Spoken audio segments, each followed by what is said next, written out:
Hello YouTube, Chris the Frugal Audiophile with you again here today. Got another system tour for you.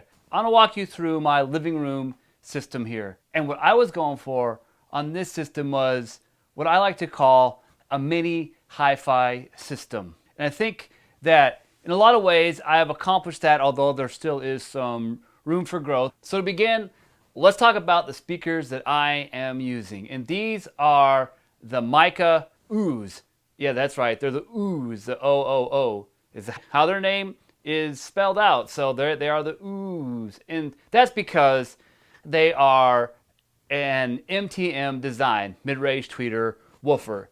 And so that is where I believe Mica came up with their name. And I believe that these are 2-inch drivers. So it's got dual 2-inch drivers, which is the equivalent of less than a 4-inch driver. So they're not the hugest speakers. They are not going to have the greatest amount of SPL, but what they do offer and what they are able to do is actually pretty good for their size. And you see here in my system why I picked these speakers, because this just barely fits. I think there's like a paper's width between the TV and the speaker over there. I mean, it just barely fits. I could actually pull this TV up closer. I just haven't done it yet because I need to do some cable management and work on that still. If you look behind the TV, it's quite a mess. But I hope to do some cable management and get that looking better there. So that's why I picked these speakers, is because they are decent, but also they fit in my system. And sometimes we have to do that. We have to make compromises because of the space that we are given. Here in my living room, this is the only place I have to put a TV. And so it's where it has to go. It's where there's power. It's where there is a slot for it. Every other wall is covered up by something. And so now this is what I have. This is what I'm working with. And so I tried to find the best speakers that would fit in this situation. And so far, it's been these Micas. Now, if you're aware of another small speaker that is better than these, but doesn't cost a ton, I'd be curious to hear about that because I haven't found any. There are the Revel Concerto speakers that my sister had. Those are no longer available, and when they are, they're very expensive. I mean, I got them on sale for $100 a piece, but I think that they're more than that now because they are discontinued. But the Revel Concertos would not be a bad match for this system, especially the old ones that were a little bit smaller than the new ones, but they were just out of my price range, and of course now the M8s are not available. So I got the Micas. And then down there, you can't see it right now, I'll put in some B-roll of it, is a monoprice 10-inch powered low profile subwoofer. Yes, I have a low profile subwoofer in this system. It is on the bottom shelf and it just barely fits down there in like all directions, in all dimensions. I couldn't have gotten a much bigger subwoofer at all, or it wouldn't have fit. And so it's a perfect match for this space and for the system. Now, would I like something like the new KEF micro subwoofer? I can't remember what it's called right now, or the SVS SP3000 micro. Sure, that'd be awesome, but those subwoofers start out at like $700. I believe the KEF is like $14, and that's just not what I'm willing to pay in a system that's probably not going to have the best of fidelity anyway, given its location. So I had this monoprice subwoofer, and I think it works great. I think it's a nice subwoofer. It doesn't hit subsonic. I think it goes down to around about 32 hertz, so it's pretty decent, and it is a perfect match for my system here in this space. For electronics powering the audio in this system, to begin, I have an SMSL SU8 DAC, which is a mouthful, but that's what it is. It is a balanced DAC. It's very high res. It's actually discontinued now. You might notice a theme here, but this is a really nice DAC, and I love that it is balanced. I love that it's silver. The only thing I hate about it, as well as the matching DAC, is the screen. It is so tiny, and the font is just difficult to read. I have to use my phone, zoom in, and then try to focus in order to control the features of the device. Fortunately, You only have to do that once, so kind of once you get it set up, it's not so bad. I don't control volume on the DAC. I don't really need to see what it's doing. I just set it and forget it. I rompopeel the baby, and it is good to go. So that's connected to the TV via optical, and it is connected to an SMSL DA8S. That is the balanced version of the DA8. It too is a discontinued amplifier. It's an older model, but I like the silver. When I got it, it was fairly new. I got a used one on a good deal. I think it was a Black Friday or a Labor Day special, something like that. I believe I paid like $180 for both the amplifier and the DAC, so $360 for my electronics, at least as far as audio is concerned. I didn't think was too bad, and so it's a good amplifier. It's not a fantastic amplifier. It's not like a audiophile amplifier. It doesn't have that audiophile tubey sound or whatever you want to say, but it works. It makes the sound go, and that's kind of what I was looking for in this system, and really it is better than that. Next, you can see here is my TV, and this is the newest component in this system. Before that, it would have been the subwoofer. Now it is this TV, and this is a TCL 3 Series Roku TV. It is a 2021 model. I got it on Black Friday for $130. I thought that was a good price. Normally it's $170, so I went ahead and snagged the puppy, and I'm very happy with it. Before I had this TV, I really had quite the jerry rig in my system. I had like a circa 2011, 2012 Samsung 32-inch dumb TV. It was okay, but it was starting to show its age a little bit. It had no smart features. It had no audio output. There was no headphone, RCA, or optical, or coaxial jacks on that thing anywhere to be found. So it had no way of getting audio out to the TV. And so what I had to do was I connected a Roku to it.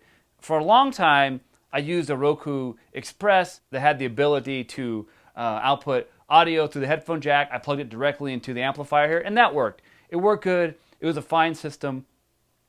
But when I got the DAC a few months ago, I wanted to upgrade and use the balanced output feature of that. So what I did was I purchased the Roku Express 4K Plus when it was on sale. I think it was $25. And what I forgot was there is no audio output on that device. And so I had to take an HDMI audio extractor, connect that to the Roku, and then connect that to the DAC, and then connect the DAC to the amplifier, and connect the HDMI, of course, to the old TV.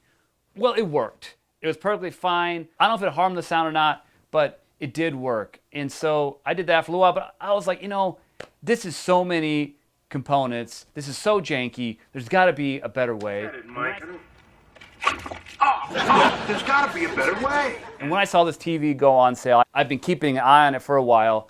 I snagged it, and it reduced that setup by at least 2 components because I no longer have an external Roku and I no longer have an HDMI audio extractor. And I'm very happy that I did this. Now, is this like the ultimate picture? Is this like an OLED TV or a cute? No, of course not. This is the least expensive Roku series.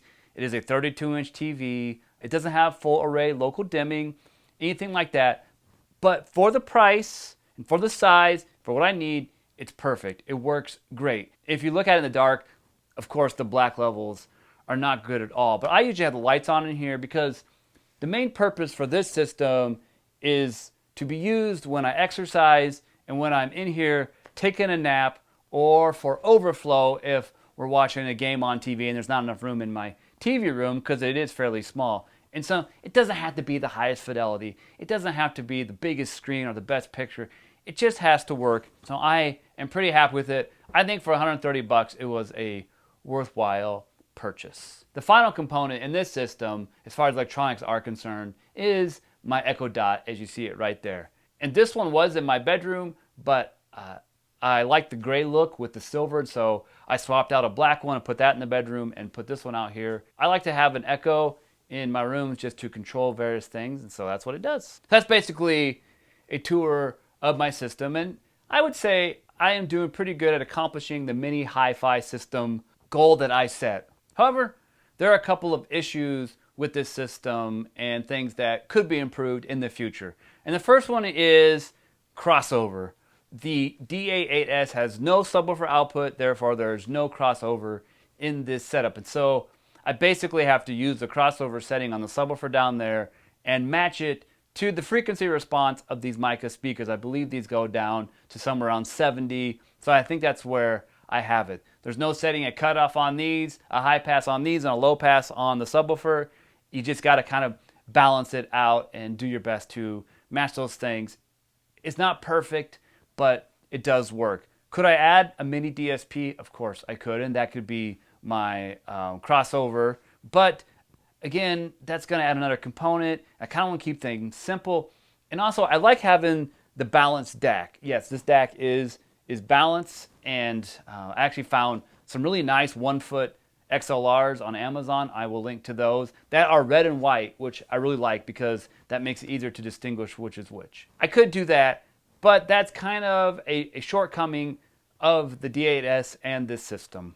And so what I have to do right now, I am taking banana plugs, plugging those into the speakers, and then I have bare speaker wire coming out of the same speaker jacks that goes down to the subwoofer down there. And thankfully, it has speaker level or low level inputs on it, and so it does work. It's a lot of wires for that. So if I could figure out a way to improve that, it would cut down on wires, but it's all right. It works. A reason I picked up this Roku TV is because Roku now works with Airplay, and as you know, I have an Airplay whole home system in my house, and that's what I use to send audio or music around my house.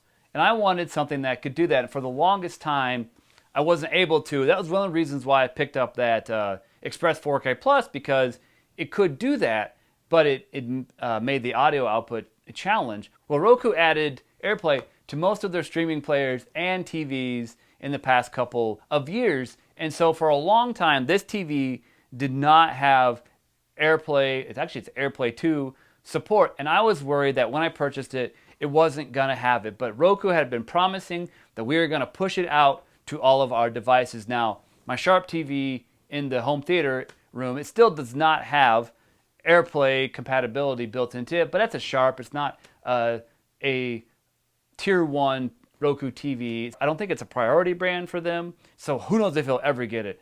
However, when I plugged this TV in, I set it up, and I ran an update, Airplay was there, ready to go. I was shocked. I was thrilled to see that and see that there was the Airplay functionality. I think I had to actually run 2 updates. It ran one, then it said I had another one, so I ran that one, and boom. Now I have Airplay going through this TV, and it works pretty well. However, this is the issue that I was getting to. The connection can be a little unstable, and sometimes either my laptop in the other room or my phone will not find the TV, and I'll have to restart the TV or restart my computer, or it'll stop playing audio just for a couple of seconds and then it'll come back on. So it works, but it's quirky. And so I wouldn't recommend this TV if that is a huge priority for you. Now, most of the time, it is fine. There just are those periodic issues. Actually, I have found that the most reliable Airplay 2 device I have right now is that Belkin Soundform Connect that I have in the bathroom, which is crazy to think. But it's not lost any connection, nor has it had any audio dropout. Another win for that Belkin. Finally, something that's not like a big deal, but it is kind of annoying, is now I have to use 2 remotes. Before, I had an RCA universal remote that worked with my Roku player and the SMSL amplifier here, as well as the TV, but I could not get it to work with this TCL TV. I tried a whole bunch of different codes. I tried all kinds of different things. I can get it to work with everything else except for this TCL Roku TV. And so I have to use the Roku remote for all of the TV functions, which is annoying because there's a volume right there and I can't use it. And it kind of bugs me, but you know, what are you gonna do? So I have to use the SMSL remote, and it does work. It is fine. It's just kind of annoying having to have a separate remote for volume. I'm hoping one day there will be a fix for that. Either I will get a better universal remote or an amplifier that has HDMI ARC built into it. So that's my mini hi-fi system here in my living room. I hope you enjoyed this tour. Maybe it gave you some ideas of what to use where you have an awkward space that is challenging, or Perhaps you have some better ideas for me here, maybe better speaker recommendations. I mean, I like the micas, but this is not a review of them. However, they are a little bit crispy in the highs, and so they don't have like the highest of fidelity sound, but they do work and they sound fine. I mean, it's not something that you're going to sit there and think that you're listening to the ultimate in audiophile quality, but they make the sound go, and you know, I can't really ask a lot more out of them than that. So I did the math, and I have about $750 put into this system altogether, and that includes the Echo Dot, which is relatively inexpensive, and the sale price which I paid for all these items. If you're to put it together today, it could be closer to $1,000 because this TV has gone up in price. This DAC and this amplifier have gone way up because they are difficult to find. You can get the micas for $80. I think that's about what I paid for them for a renewed pair. I think it'd cost you a little more overall to put this system together today. Perhaps there would be better options out there than what I use. I've been putting this system together for about 2-3 years now. I've been working on it. Well, I've really been working on it since I moved to my house in 2016 and had a space for it.